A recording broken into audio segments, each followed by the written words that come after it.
शिक्षकों को बीच मझधार में छोड़कर सारे शिक्षक संघ और तमाम राजनीतिक दल के नेता इस पर चुप्पी साध लिए हैं। जिस प्रकार शिक्षा मंत्री गायब हो गए हैं और शिक्षा विभाग के तहत नियुक्ति है या राजकर्मी का दर्जा है, मंत्री उसके लिए जिम्मेवार होता है उस विभाग का, लेकिन यहाँ तो न मंत्री है, न मुख्यमंत्री हैं, न उप मुख्यमंत्री हैं। यहाँ तो सरकार चल रही है के पाठक जी का, जो नौकरशाह हैं, और बेतुकी बयान, बेतुकी आदेश। यहाँ तो मूल जो लड़ाई का ये हुआ शिक्षकों के बीच और सरकार के बीच जो टकराव की स्थिति हुई वो सिर्फ राजकर्मी के दर्जा के लिए, लेकिन बिहार माध्यमिक शिक्षक संघ के महासचिव ने इसको नई इस जो धारा थी आंदोलन की उसको मोड़ने का काम किया है, उसको विचलित करने का काम किया है। और उस दिन उन्होंने घोषणा कर दी कि आंदोलन स्थगित किया जाता है। ऐसा क्यों? किसने उन्हें कहा कि आंदोलन स्थगित करो और राजकर्मी का दर्जा मिलेगा? वो आंदोलन का जो धार था उसको इन्होंने मोड़ दिया, अवरुद्ध कर दिया। और शिक्षकों की स्थिति आज जो है, राजकर्मी का दर्जा मिल भी जाता है तो और उनकी मांग थी बिना शर्त, और मुख्यमंत्री ने बड़ा आसान शब्दों में कहा कि गांधी मैदान के प्राचीर से कि एक मामूली सी परीक्षा होगी। पहले तो कहा कि राजकर्मी का दर्जा मैं दूंगा, मैं इसके लिए कृत संकल्पित हूँ, लेकिन बीच में एक मामूली परीक्षा का सवाल आया। लेकिन परीक्षा के अधिनियम में स्पष्ट है कि राजकर्मी का दर्जा उसी को मिलेगा परीक्षा उतरने वाले, जैसे एसएससी, कर्मचारी चयन आयोग, बीपीएससी, न कि बिहार विद्यालय परीक्षा समिति से आयोजित होने वाले को सरकारी कर्मी का दर्जा मिलेगा, राजकर्मी का दर्जा मिलेगा। एससीईआरटी से परीक्षा लेने वाले को किस अधिनियम के तहत?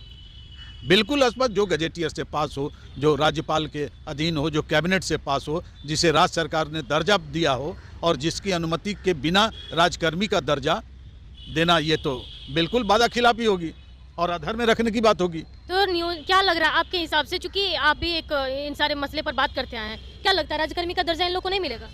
संदेहात्मक है। कभी मुख्यमंत्री जी कहते हैं राजकर्मी का दर्जा देंगे, वो भी चुप हैं, और तमाम शिक्षक संघ, कुछ कुकुरमुत्ते शिक्षक संघ थे और जो मान्यता प्राप्त थे शिक्षक संघ, वो भी चुप हैं।